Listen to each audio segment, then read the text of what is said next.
Hi guys, so tara, mag-snacks tayo. Meron ako ditong ito, dragon fruits.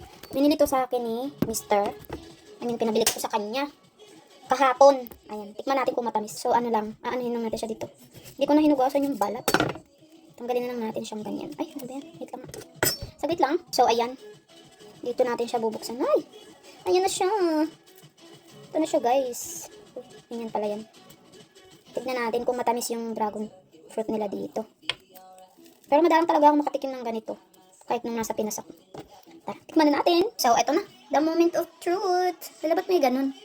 Yun o. May parang white-white. Masarap siya. Ano pala to? Hindi pala siya yung Di ba yung iba nakikita ko ganito yung kulay?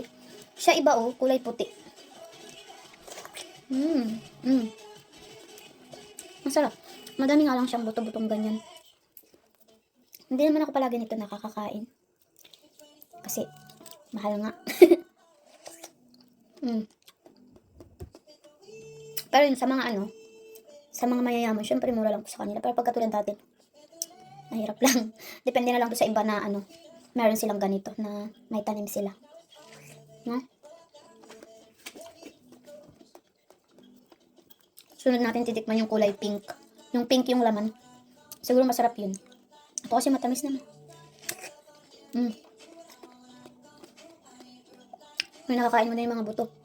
Ayun sobrang liit. Masarap siya. Masustansya din daw to kasi. Ayan. Bye guys!